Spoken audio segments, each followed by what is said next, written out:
A imagem de um disco voador tão famosa na cultura pop tem data e hora para nascer. Tudo começou com o que um único piloto viu no céu em 1947. Mas como essa história se transformou num mistério que fascina o mundo todo até hoje? É isso que a gente vai desvendar agora. Essa é talvez a pergunta que mais mexe com a gente, né? Ela está por trás de tudo, da nossa curiosidade, da ciência e, claro, está bem no centro do mistério dos OVNIs. Ok, antes de qualquer coisa, vamos alinhar um ponto super importante. OVNI é objeto voador não identificado. A palavra-chave aqui é não identificado. Isso não quer dizer de cara que é uma nave alienígena. Pode ser qualquer coisa, um drone, um balão diferente, um fenômeno do tempo que a gente não entendeu na hora. Ter isso em mente muda tudo. Beleza, nosso caminho hoje vai ter 5 paradas. A gente começa vendo como esse fenômeno nasceu, depois mergulha na era de ouro dos discos voadores, aprende a classificar os tipos de contato, entende a briga entre ciência e segredos e, por fim, vê como essa busca continua até hoje. Vamos nessa? Olha que interessante. A história moderna dos OVNIs não é uma lenda antiga, não. Ela tem um ponto de partida super específico ali no mundo do pós-guerra.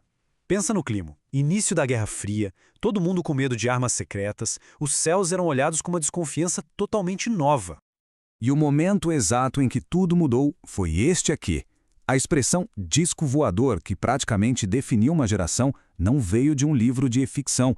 Ela nasceu da noite para o dia por causa de uma única matéria de jornal. E a frase que deu o pontapé inicial foi essa. O piloto Kenneth Arnold viu 9 objetos super brilhantes voando numa velocidade absurda perto do Monte Rainier. Para descrever o movimento deles, ele disse que parecia um pires saltando sobre a água. A imprensa ouviu o pires, entendeu literalmente e pronto. Nascia ali o termo Flying Saucer, o nosso bom e velho disco voador. O que o Arnold disse foi como abrir uma porteira. De repente, relatos de avistamentos começaram a pipocar no mundo inteiro.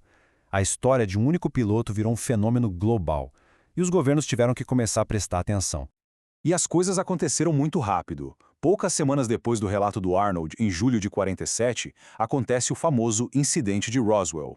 A febre foi tanta que já em 1952, a Força Aérea dos Estados Unidos criou o Projeto Livro Azul, uma investigação oficial que durou anos. Roswell é o exemplo perfeito do que estava por vir. Primeiro, um jornal local diz que um disco voador caiu. Logo depois, os militares vêm e mudam a história. Não, gente, era só um balão meteorológico. Essa contradição foi o combustível perfeito para a ideia de que o governo estava escondendo alguma coisa. Foi ali que nasceu um dos maiores pilares da ufologia. E não era brincadeira, não. O governo americano levou os relatos a sério. O Projeto Livro Azul durou mais de 20 anos e investigou milhares de casos. No fim, a conclusão oficial foi que não havia ameaça à segurança nacional, mas, claro, isso não acabou com as dúvidas. Com tanto relato aparecendo, era preciso colocar um pouco de ordem na casa. O fenômeno começou a evoluir. Não eram mais só luzes no céu. Agora, as pessoas relatavam encontros muito mais próximos, muito mais detalhados. E para organizar essa bagunça toda, um astrofísico chamado J. Allen Hynek, que era consultor do Projeto Livro Azul, criou a famosa escala Hynek. Ela classifica os encontros desde avistar luzes de longe até os famosos contatos imediatos, que envolvem chegar perto, encontrar evidências físicas e, no terceiro grau, até mesmo observar os tripulantes. Mas é claro que a cultura popular não ia parar por aí, né? Outros pesquisadores e ufólogos foram além e expandiram a escala para incluir o 4º grau, que seria a abdução, e o 5º, a comunicação direta. E esses temas viraram um prato cheio para filmes e livros, claro. E essa história toda acabou criando 2 caminhos bem diferentes para buscar a mesma resposta. De um lado, a ciência, metódica, com o pé no chão. Do outro, a cultura popular, totalmente fascinada pela ideia de que existem segredos escondidos às 7 chaves. E esses 2 caminhos não podiam ser mais diferentes. A ufologia funciona quase como um trabalho de detetive, junta relatos, fotos, vídeos e tenta achar padrões. Já o Projeto 7, a busca por inteligência extraterrestre, usa radiotelescópios gigantes para literalmente ouvir o universo, esperando captar um sinal que seja, sem dúvida nenhuma, inteligente. E o pessoal do 7 está com o ouvido apontado para as estrelas há mais de 40 anos. 40 anos escutando. E o resultado até agora? Um silêncio profundo. E esse silêncio cósmico por si só já é um dos dados científicos mais intrigantes que a gente tem. Tem uma analogia que explica perfeitamente o tamanho desse desafio. É como se a gente pegasse um copo de água do oceano. Se não vier nenhum peixe dentro, isso quer dizer que o oceano está vazio? Claro que não. O universo é tão gigantesco que a nossa busca mal começou. Enquanto a ciência lida com o silêncio, a cultura popular ferve. Lugares como a Área 51 viraram ícones de teorias da conspiração. E isso não é só imaginação. Governos realmente têm arquivos sobre o assunto.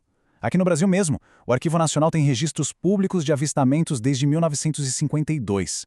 Eles documentam, mas não explicam, e isso só alimenta o mistério. E assim a gente chega nos dias de hoje. A conversa mudou um pouco, os termos ficaram mais modernos, mas o mistério principal, esse continua tão presente quanto lá em 1947. Hoje, o termo que os militares e agências de inteligência preferem usar é UAP, ou Fenômeno Anômalo Não Identificado. A mudança parece pequena, mas é bem importante. Fenômeno é mais amplo que objeto, e anômalo já admite que o comportamento do que é visto não se encaixa em nada que a gente conhece. É um jeito mais cuidadoso de falar do assunto.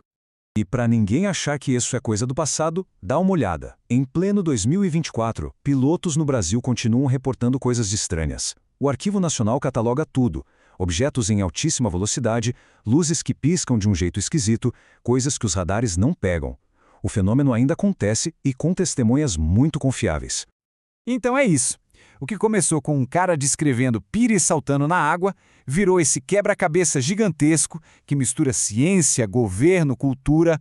A busca por respostas, seja olhando para os céus ou fuçando em arquivos secretos, está muito, mas muito longe de acabar.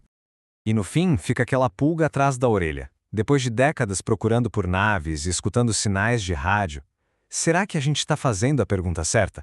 Talvez a resposta para tudo isso esteja em um lugar ou em uma forma que a gente ainda nem consegue imaginar.